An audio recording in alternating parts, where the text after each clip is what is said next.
우리는 살아가면서 좋은 관계를 맺고 싶어 합니다. 그리고 이러한 관계를 지속해 나가려고 노력합니다. 하지만 이런 관계를 지속하고 싶어도 어느 순간 관계가 틀어지거나 선박해지는 순간이 오기도 합니다. 그래서 친했던 사람이 점점 멀어지는 경우도 있죠. 가정에서나 교회 공동체, 더 나아가서 우리가 속한 공동체, 모든 공동체에서 우리는 관계를 통해서 친밀감을 가지기를 원하지만은 사실 이러한 관계를 맺기는 어렵다는 것입니다. 누군가 한 발 먼저 다가오고 마음을 열어주어야만이 관계를 시작할 수 있기 때문입니다. 하지만 아무리 잘 계속된 공동체라 할지라도 서운한 일이나 이익을 따지기 시작하면 균열이 일어나고요. 또 다투고 결국은 분열을 겪게 됩니다. 오늘 본문이 이러한 일을 대변해 주고 있는데요. 우리가 가정이나 교회 공동체, 더 나아가서 우리가 속한 곳에서 어떻게 관계를 맺는 것이 올바른 것인가를 생각해보는 시간이 될 수 있기를 원합니다. 먼저 8장을 보면요. 기드온의 이야기가 나오는데 그때도 보면 기드온이 에브라임과 다투는 장면이 나옵니다. 오늘 이 입다의 경우도 유사한 그런 관계를 맺고 있는데요. 그런데 결과가 완전히 다릅니다. 둘 다 기드온과 입다가 둘 다 처음에 좋은 일로 출발을 하죠. 둘 다 이스라엘을 구원하는 일로 출발합니다. 그 중간에 에브라임이 끼어들죠. 기드온은 에브라임과의 다툼에서 어떻게 합니까? 이 기드온은 에브라임을 쉽게 세워줍니다. 그래서 에브라임과 다툼이 없어지죠. 또 오늘 본문은 좀 다른 방향으로 가는 것을 볼 수가 있습니다. 오늘 기드온은 에브라임과 다투면서 그들을 의뢰줌으로 말미암아 갈등을 벌였지만 입다의 경우에는 폭력적인 방법으로 결국 민족 간에 큰 상처를 남기는 사건이 되고 말았습니다. 먼저 본문을 보면 입다가 암무가의 진영에 승리를 했다는 소식을 들은 오늘 이 에브라임이 입다를 찾아오는 장면으로 시작합니다. 그래서 12장 1절에 이렇게 이야기하죠. 에브라임 사람들이 모여 북쪽으로 가서 입다에게 이르되 내가 암몬 자손과 싸우러 건너갈 때에 어찌하여 우리를 불러 너희와 함께 가게 하지 아니하였느냐라고 이야기합니다. 여기까지만 이야기했다면 별 문제가 없는데요. 뒤에 뭐라고 합니까? 우리가 반드시 너와 내 집을 불살할 것이라고 이야기를 하고 있습니다.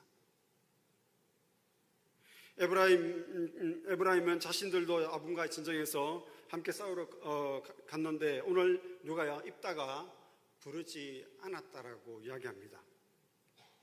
아까 말씀드린 기드온 때도 비슷한 일로 다투었지만은 기드온은 미디안과의 싸움에서 그들을 부르지 않았지만은 그 위의 전쟁에서 에브라임이 성과를 얻었을 때 자신의 성과보다 오늘 에브라임이 얻은 성과가 크다고 칭찬을 하고 마무리가 됩니다. 오히려 좋은 결과를 얻게 되죠. 그런데 오늘 입다와에 대해서 에브라임은 기드온과 달리 입다에게 지나치게 말을 한 것을 보여줍니다. 뭐라고 합니까? 너와 내 집을 반드시 불살라버리겠다고 이야기합니다. 아마도 오늘 이 에브라임이 전쟁에서 승리하면서 얻은 전리품이나 노작물을 나누지 않은 것에 대한 불만이 섞여 있는 부분도 있는 것 같습니다. 뒤에 이어지는 내용을 볼 때 이미 에브라임은 입다에게 올 때 군사를 끌고 왔습니다. 이끌고 에브라임이 그 땅에 들어왔고요. 또 암몬과의 싸움에서 자신들이 부르지 않았다고 오늘 이야기하는데 그것은 핑계에 불과합니다. 만약에 정말 그랬다면 오늘 에브라임이 몇 명의 대표를 보내서 입다와 앉아서 이야기를 해야 됐습니다.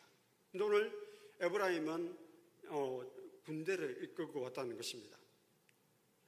이것은 핑계에 불과하고요. 진짜 의도는 전쟁에서 승리한 길앗을 싸워서 그것을 차지하려는, 그러니까 이따가 차지한 그 땅을 차지하려는 그러한 내심의 목적이 있는 것을 볼 수가 있습니다. 왜냐하면요, 이스라엘이 가나안 땅에 들어와서 땅을 분배받습니다. 여러분이 지도를 보시면 아시겠지만 사실상 오늘 이 요셉의 두 아들이 얻은 땅이 다른 지파보다 훨씬 많습니다. 그럼에도 불구하고 에브라임이 요수아에게 땅을 더 원하게 되죠. 근데 이 요수아가 뭐라고 하냐면은 너희가 직접 가서 그 땅을 차지하라고 합니다. 근데 그 뒤에 보면요, 에브라임이 직접 가서 그 땅을 차지했다는 말이 하나도 없습니다. 근데 오늘 이 입다가 얻은 땅이 어느 경계에 있습니까? 에브라임의 경계에 있다는 것입니다. 사실상 옛날에 자신들이 차지할 땅을 지금 누가요? 입다가 차지했고 그것을 손쉽게 얻으려는 의도가 포함되어 있다는 것입니다. 그리고 오늘 이 길리앗을 입다가 승리해서 그 땅을 차지했다는 것은 아마 시기 내지 질투, 좀 나가면 사촌이 땅을 싸며 배가 부른 것처럼 아마 그런 모습이었던 것 같습니다. 뿐만 아니라 오늘 입다가 어떤 사람입니까? 입다는 창기의 아들이었죠. 즉 이스라엘의 지도자로 입다를 인정할 수 없는 것입니다. 이것은 지극히 이 에브라임의 지파의 교만과 우월감에서 나오는 것입니다. 아울러 요단 동편의 길앗 땅에 대한 욕심이 너무나 큰 한 몫을 했다는 것이죠. 그러면서 오늘 뭐라고 합니까? 에브라임 지파는 입다와 입다의 집을 불살하겠다고 협박을 하게 됩니다. 집은 단순히 오늘날 우리가 말하는 이 한 가옥을 이야기하는 것이 아닙니다. 오늘 말하는 이 집은요, 오늘 입다가 속한 모든 가족, 가정, 입다가 이루는 모든 것을 이야기합니다. 그것을 불살하겠다고, 없애겠다고 지금 사실상 위협을 하고 있는 것입니다. 자, 입다의 입장에서 한번 생각해 보십시오. 입다는 지금 자신의 집에서 쫓겨났었죠. 왜 쫓겨났습니까? 아버지 유산을 받지 못하고 쫓겨납니다. 그런데 이제 겨우 이 전쟁에서 승리하고 다시 자신의 아버지 집으로 돌아왔습니다. 그런데 오늘 에브라임이 뭐라고 합니까? 그 집을, 그 자신이 틀을 지금 전부 불살라 없애겠다고 이야기를 하고 있는 것입니다. 이 말은 결국 이 입다에게 엄청난 도발을 하는 행위였고요. 또 큰 자극을 하는 말이었습니다. 저희 말에 가진 자가 더 하다는 말이 있는데요. 상대적으로 힘을 가지고 있고 또 부유하다고 생각하며 나누고 베풀기보다는 어떻게 합니까? 인간의 욕심이 끝이 없어 자신보다 못한 자, 덜한 자를 오히려 열등하게 보고요. 하대하고 무시하는 것이 가진 자가 더 하다는 말입니다. 그리스도인들은 세상의 가치관을 거슬러야 합니다. 힘을 가질수록 어떻게 해야 됩니까? 더 겸손해야 하고요. 물질을 소유할수록 그것을 나누라고 주신 것을 알고 그것을 어떻게 해요? 자신이 가지는 것이 아니라 흘려보내야 합니다.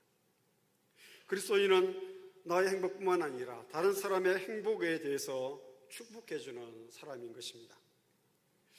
자, 오늘 결국 이 일로 말미암아 2절에 오면 이렇게 얘기하죠. 2절에 입다가 그들을 이르되 나와 내 백성이 암몬 자손과 싸울 때에 내가 너희를 부르되 너희가 나를 그들의 손에서 구원하지 아니했다라고 이야기합니다. 자, 입다가 어찌하여 나로 3절에 보면 나와 더불어 싸우려니까 말을 하면서 뭐라고 합니까? 사실상 오늘 에브라임이 자신의 부름에 응답하지 않았다고 이야기를 합니다. 그리고 오늘 이 입다가 에브라임을 보면서 자신과 지금 사실상 시비를 걸고 사실상 지금 싸움을 하려고 한다는 사실을 이 입다가 인정합니다. 에브라임이 싸우기를 원해서 왔다는 것을 알고 자신도 사실 입다도 싸우기를 좋아하는 사람이죠. 그것을 또 은연중에 드러내고 있는 것을 보여줍니다. 입다는 지난 생이 싸움의 연습이었습니다. 가족과 형제 안에서 그랬고요. 또 이 집에서 쫓겨나서 자녀들과 함께 생활을 하면서 그의 삶은 사실상 싸움의 연속이었습니다. 최근에는 암몬과 싸움에서 승리하였습니다. 이러한 가운데 에브라임을 향해서 너희가 상대를 잘못 골랐다는 것을 지금 어떻게 얘기합니까? 알려주고 있는 것입니다. 지금 네가 나와 싸우면 어떻게 한다고요? 죄송하지만 쪽수가 안 된다는 거죠. 절대로 이길 수 없다는 사실을 알려주고 있습니다. 사실상 에브라임은 지금 임자를 맞는 것입니다. 그럼에도 불구하고 오늘 이 싸움을 하는데요. 에브라임이 입다와 싸움의 상대가 되지 못합니다. 싸워야 될 상대를 잘 구분하지 못한 것입니다. 그리고 같은 형제끼리 믿음의 사람들이 싸우려는 그런 것은 있어서는 안 되는 일이죠. 오늘 사실상 우리가 싸워야 할 대상이 누구입니까? 우리 영적인 싸움의 대상은 이 세상에서 오늘 이 땅을 지배하는 사탄 마귀와 우리가 싸워야 합니다. 오늘 그들과 대적해도 불구하고 사실상 우리가 이 땅을 살아가면서 보면요, 너무나 작은 일에 우리가 다투고 시기하고 분열하고 때로는 시비를 걸고 있습니다. 자, 4절을 보시면 이렇게 얘기합니다. 4절에요. 입다가 길앗 사람을 다 모으고 에브라임과 싸우며 길앗 사람들이 에브라임을 쳐서 무찔렀으니 이는 에브라임의 말이 너희 길앗 사람은 본래 에브라임에서 도망한 자로서 에브라임과 모라셋 중에 있다 하였음이라고 이야기합니다.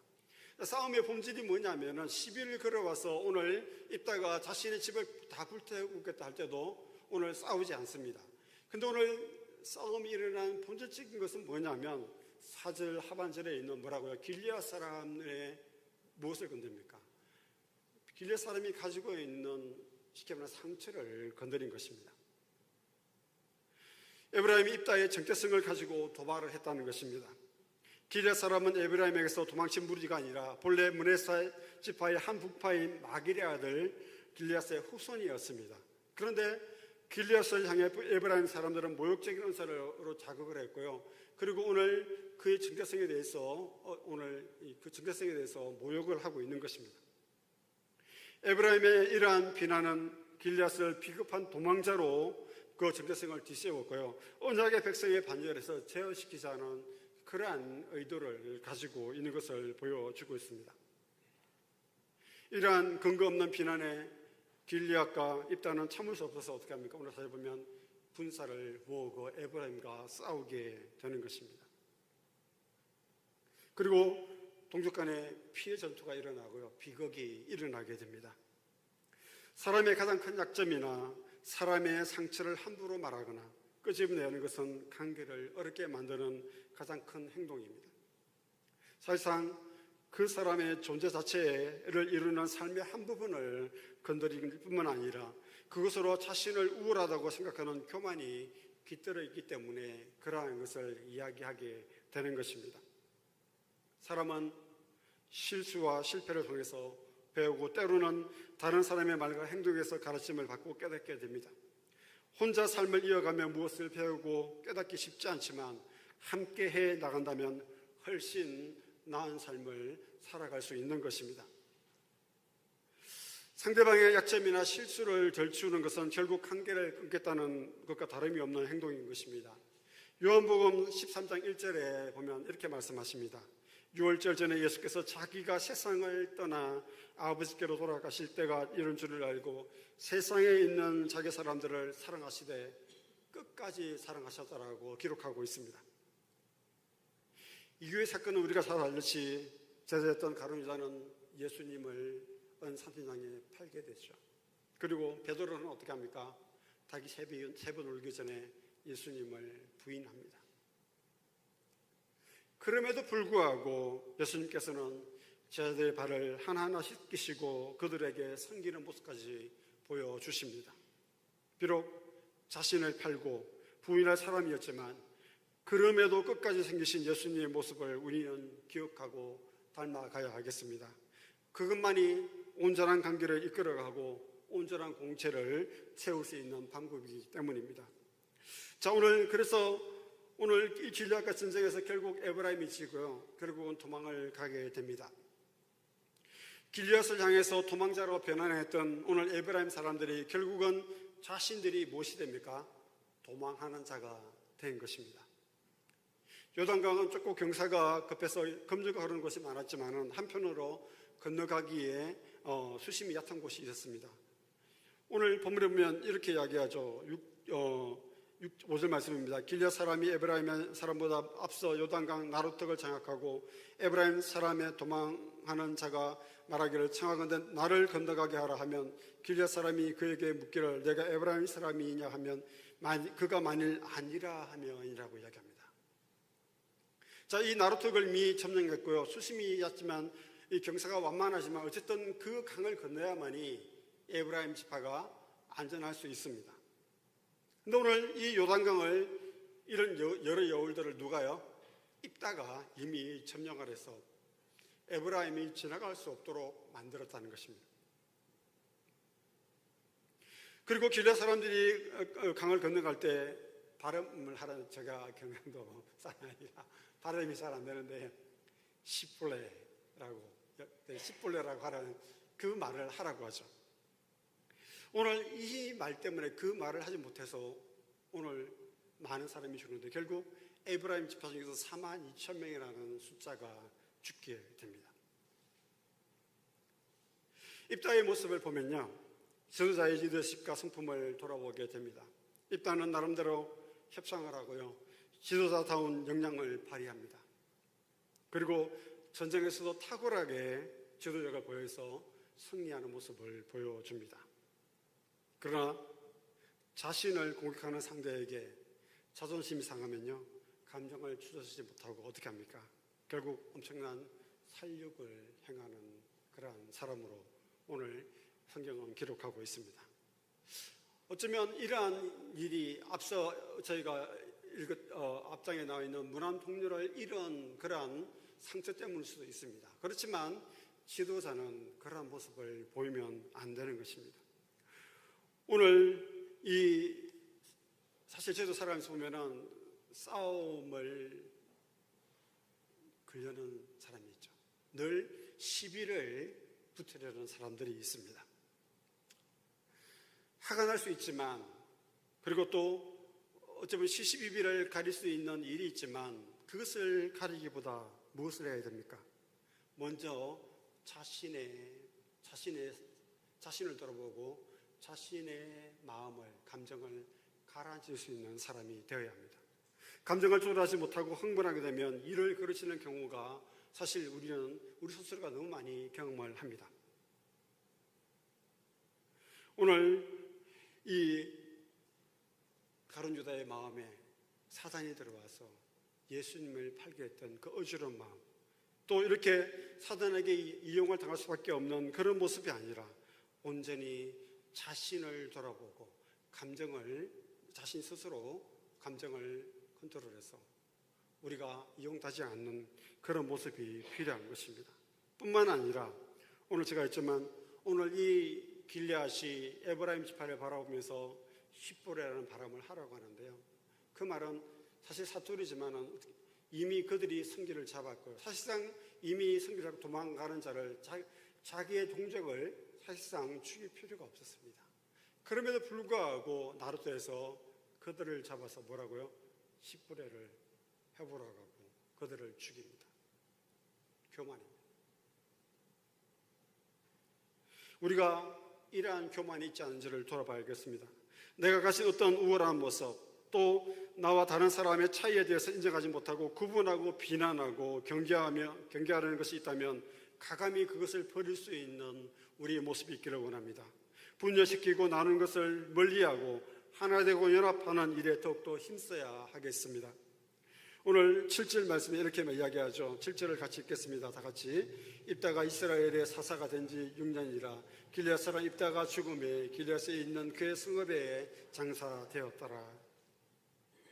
당시 시대를 호령했던 사사 입다도 결국 몇 년이요? 짧게 6년이라는 세월을 밖에 오늘 살지 못합니다.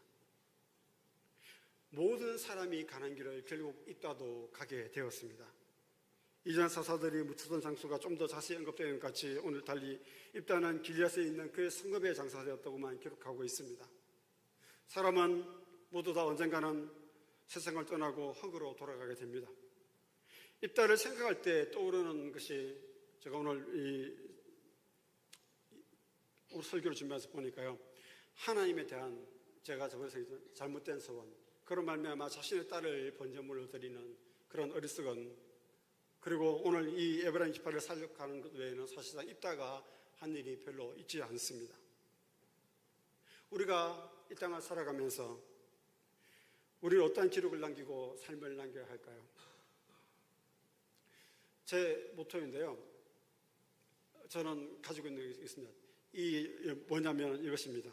저는 누군가에게 반드시 한 번은 무엇인가가 되어 주기를 원한다고 늘 기도합니다.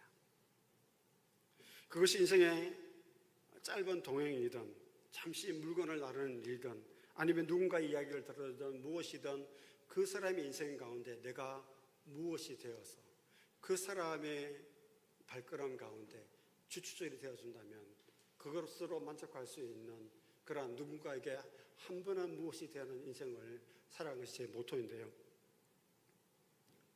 오늘 누군가의 가슴에 따뜻한 기억 하나를 남길 수 있는 인생을 살아갈 수 있기를 원합니다.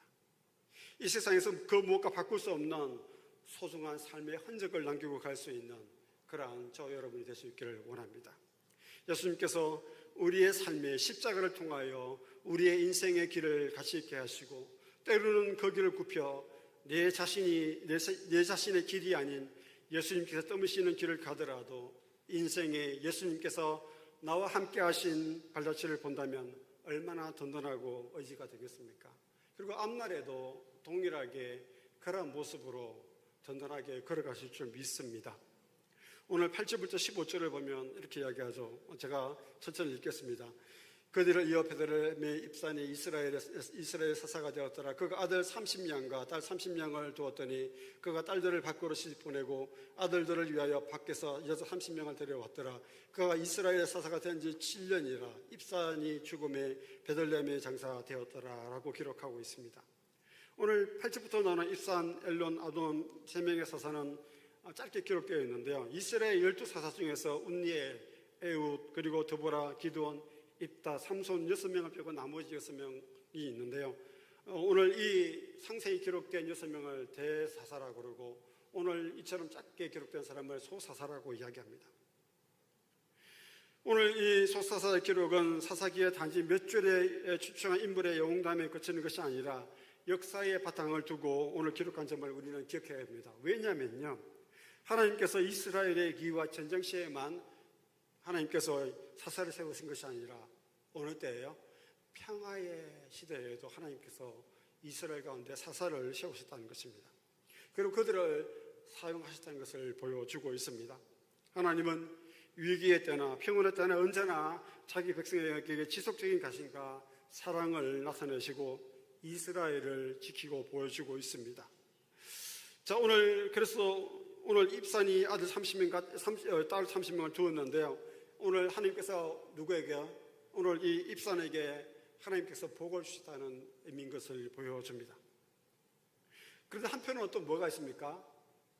여러 명의 아내를 두었다는 것을 알 수가 있습니다. 그래서 오늘 하나님께서 복을 주셨지만 한편으로는 이스라엘 가운데 율법을 어기는 도덕적인 타락이 지속적으로 이루어지는 것을 보여줍니다. 그리고 딸들을 밖으로 시집 보내고 아들들을 위해서 오늘 여자 30명을 데려왔다고 말씀하고 있는데요. 오늘 다른 지파들과 다른 사람들과 좋은 관계를 맺는 것을 보여주고 평화로운 상황인 것을 보여줍니다. 그러나 오늘 본문에 정확히 기록되지 않았지만 한편으로는 보시면요, 이방인과의 혼인이 공경하게 이루어지고 있다는 사실을 보여주고 이스라엘이 어떻게 서서히 무너지는 모습을 보여주고 있습니다.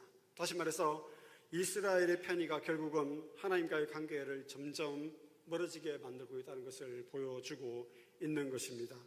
그리고 오늘 11절 12절에 오늘 간단하게 이렇게 얘기하죠. 그들을 이어 스불론 사람 엘론이 이스라엘의 사사가 되어 10년 동안 이스라엘을 다스렸더라. 스불론 사람 엘론이 죽으면 스불론 땅 야알로의 장사였다라고 기록합니다.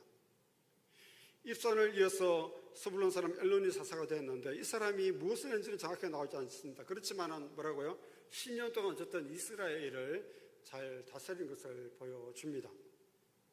근데 그 뒤에 보시면 이스라엘의 타락이 점점 격화되는 것을 보여주는데 오늘 제가 다시 읽겠습니다. 13절입니다. 그들을 이어 비라돈 사람 헬레스의 아들 압돈이 이스라엘 사사가 되었더라. 그에게 아들 40명과 손자 30명이 있어 어린 닭이 70마리를 샀더라. 압돈이 이스라엘의 사사가 된 지 8년이라. 비라돈 사람 헬레스의 아들 압돈이 죽음에 에브라임 땅 알멜렉 사람의 산지 비라돈의 장사되었더라. 뭐라고요? 오늘 아들 40과 손자 30명이 있었다고 이야기합니다.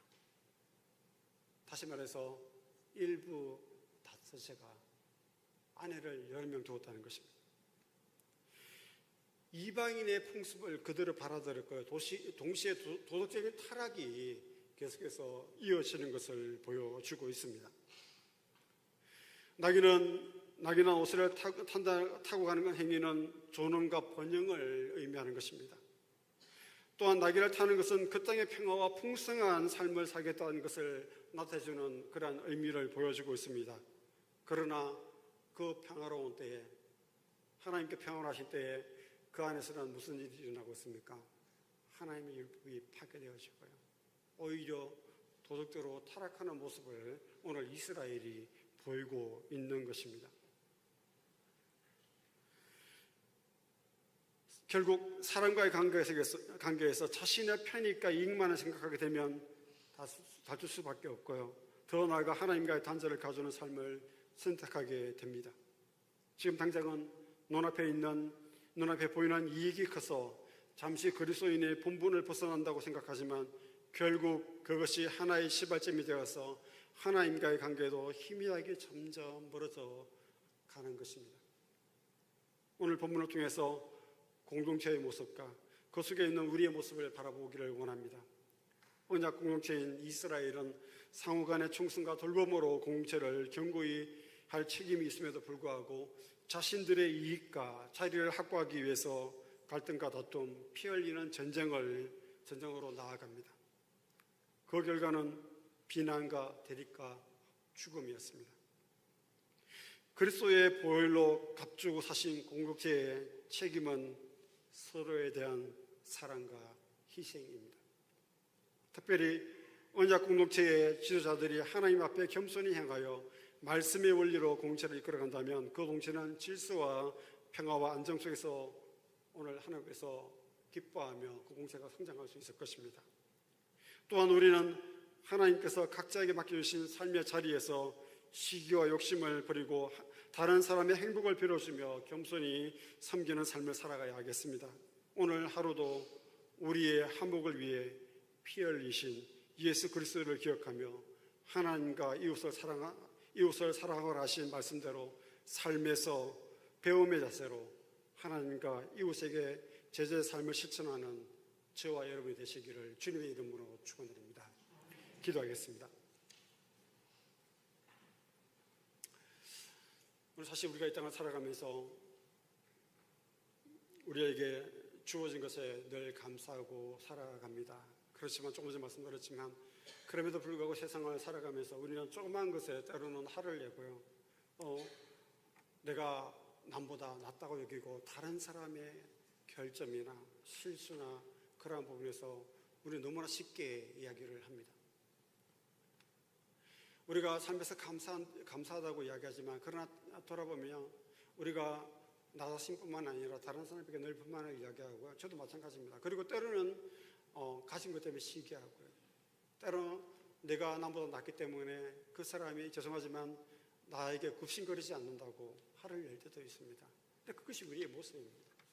오늘 우리 이 땅을 살아가면서 다시 한번 우리의 삶을 정리할 수 있기를 원합니다. 내가 주어진 것에 감사하는 것이 아니라 그런 일에도 우리가 불평하고 시기하고 때로는 거기에 대해서 다른 사람에게 무엇인가를 요구하고 때로는 막말을 하는 것이 아니라 무엇이라고요? 오늘 예수님께서 자신을 희생하시며 우리가 하나님 앞에 나가게 하신 것처럼 동일하게 오늘 예수님께서 그 피로 말미암아 우리를 합평케 하시고 이웃과도 합평하게 하셨습니다. 오늘 내가 높은 것이 아니라 나를 낮출 때 오늘 가정과 공동체와 내가 있는 것이 합평하고요. 또 그 안에서 우리가 온전한 관계를 맺을 수 믿습니다. 오늘 그런 마음으로 혹여나 나에게 그런 모습이 있다면 하나님 깨닫게 하시고 나의 생각과 나의 말을 바꾸어 달라고 잠시 기도하시겠습니다.